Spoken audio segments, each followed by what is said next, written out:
Bien. ¿Qué tal? ¿Cómo les va? Quería charlar un poquito sobre la Ley de Educación Federal y la Ley de Educación Nacional, que es la que está en vigencia. Ya durante el receso ustedes tenían un trabajito sobre la Ley 1420, con la película 1420, La aventura de educar, que estuve leyendo y haciéndoles devoluciones. Han visto la película, han leído.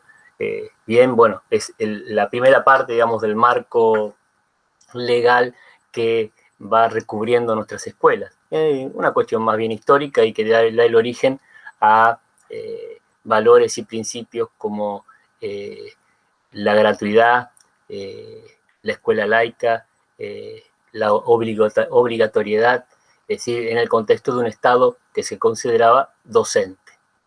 Ahora, en otro contexto histórico, ya en la década del 90, con el menemato y con la presencia del neoliberalismo, un contexto en el que, bueno, las grandes frases eran achicar el Estado, agrandar la nación, y con eso surge una ley fundamentalmente anterior a la ley federal que aumenta la cantidad o pone en cuestionamiento la ley Laínez. Ustedes saben que el artículo 5 de la Constitución dice que cada distrito, cada provincia se encargará de su instrucción pública, de su educación. Esta ley Laínez de 1905 modificó esto a través digamos, de la expresión de que si hay estado de emergencia, el Estado Nacional podía colaborar. Por eso es que históricamente tenemos en San Miguel, por ejemplo, el Nacional, la Escuela Nacional. Y se debe a esta ley Laínez, que permitió que Nación tuviera establecimientos a su cargo y los creara en el territorio provincial. Esto empieza a modificarse en la década del 90 digamos, con la presencia del neoliberalismo y con la necesidad, con la excusa de descentralizar las decisiones. Se descentralizan sobre todo los gastos, y hay una ley previa a la ley federal que habilita que la nación devuelva todos esos establecimientos que estaban a su cargo a cada provincia, como lo hicieron con las rutas. La ruta 202 a nivel nacional se convierte definitivamente en la ruta 23, de la cual se tiene que hacer cargo la provincia. Digamos, ese era el esquema. Ese es el contexto histórico. Entonces, se sanciona una ley, la Ley Federal de Educación. Después de la 1420 no había habido otra. La ley 1420 duró 100 años, la ley federal tuvo un vencimiento de 10 años, que responde a los requerimientos, sobre todo de los organismos de préstamos internacionales, y que empieza toda una carrera para demostrar que Argentina estaba logrando frenar el desgranamiento, la deserción de alumnos, sobre todo en la adolescencia. Es así que la ley federal, con las leyes provinciales que estaban en consonancia con la misma, modifica el nivel primario de séptimo grado a noveno grado. Y bueno, con esto haciendo desaparecer la disciplina. Por ejemplo, la geografía y la historia van a estar durante varios años juntas en sociales. El séptimo, octavo y noveno tenían sociales. Pues hay, debido a las quejas, una modificación y se dividen en el último año en geografía e historia. Pero, digamos, en general no ocurrió esto. Y con la complicación de que el docente que daba sociales, sociales es todo, una mirada muy amplia, entonces el abarcar todo es como no abarcar nada, y en realidad terminaba dando lo que era su especialidad. Entonces, si teníamos un profesor de geografía en sociales en primer año, daba geografía, y la parte histórica la perdíamos, de la misma manera que la cuestión de formación ciudadana. Esto trajo muchas dificultades y entonces alargaron una primaria. Pasamos a tener la primaria más extensa de toda Latinoamérica. Y apareció el famoso polimodal, que, bueno, tenía las intenciones de ser polivalente y brindar trayectos técnicos profesionales para fomentar la formación en el trabajo. Eso nunca ocurrió, salvo en las técnicas, pero en las técnicas, ¿qué ocurrió? Desaparecieron los industriales. Fue el final de los industriales. Después, con la modificación de esta ley, van a reaparecer. Y esto es bastante reciente. Entonces, entre la reforma y el ajuste, y bueno, esto fue toda una cuestión. Si la reforma del Estado, como decía en el contexto, tuvo mucho que ver con esta cuestión de tratar de satisfacer a los organismos de crédito. Fíjense que acá en esta viñeta está bien claro, la transferencia de establecimientos educativos fue una política de los organismos internacionales que obedecía a una doble lógica. Por un lado, la financiera y por otro, la política. Bueno, ahí tienen la explicación mucho más clara que la que estoy dando yo acerca de esto.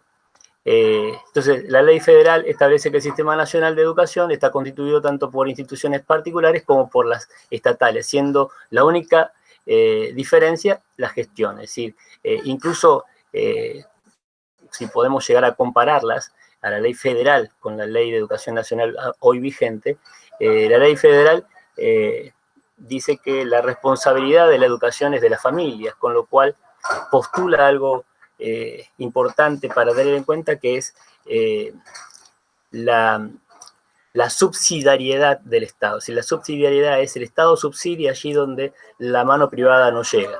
En cambio, la ley de educación nacional hoy postula la principariedad del Estado en educación. Es decir, el Estado es garante de esa educación. Eso es una diferencia muy importante. Si la declaración de principios es bastante importante.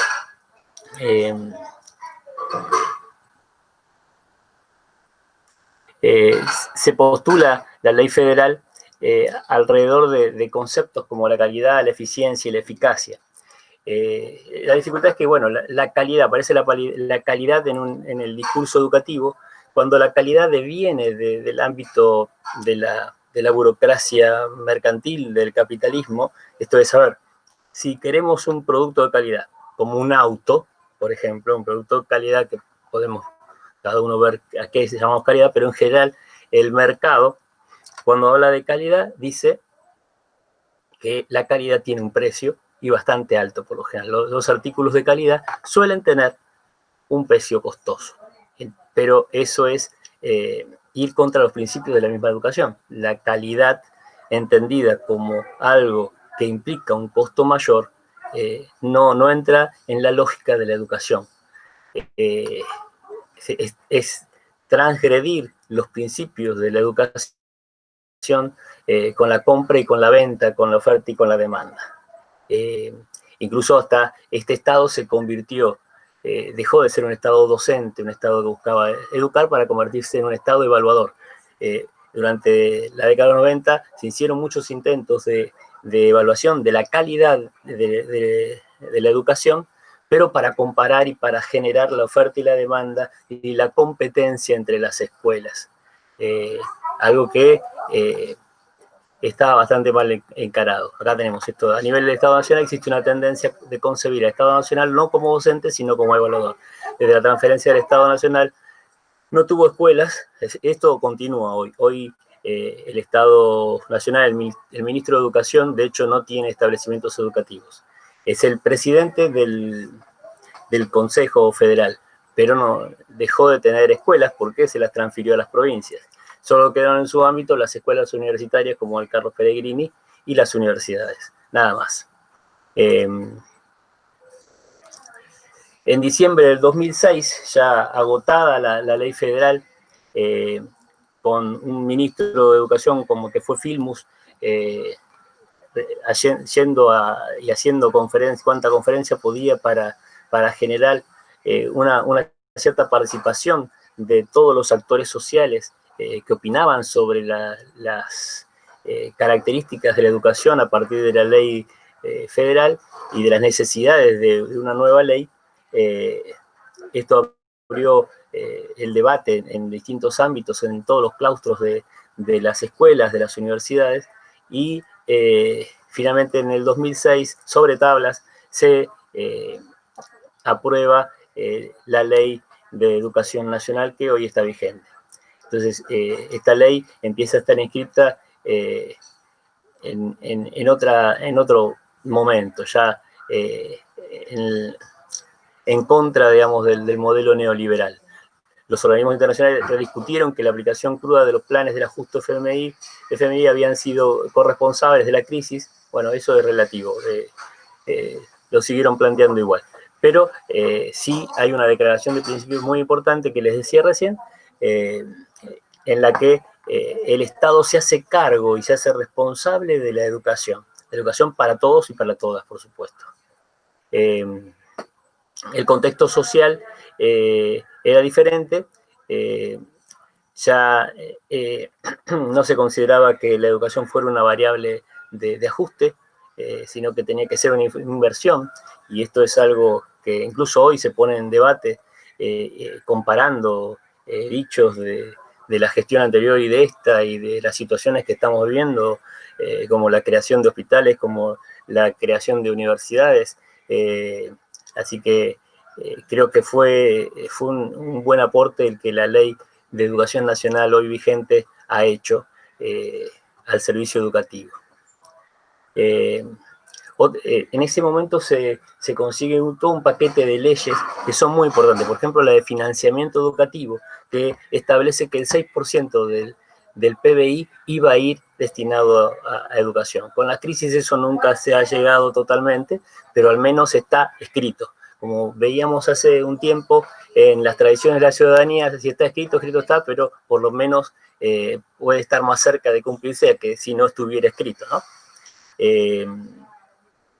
Así que, bueno, estas son las cuestiones que tienen que ver con estas dos leyes de manera general, y que quería que empezáramos a acercarnos.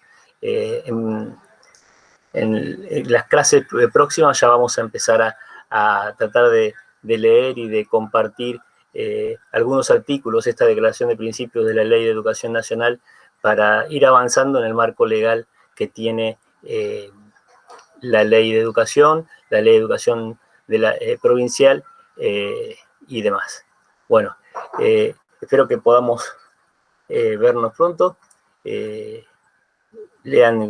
que puedan ver con tranquilidad el Power. Voy a ver si se lo subo, así lo pueden leer despacito, sin mi voz y sin mi imagen, así lo ven tranquilos.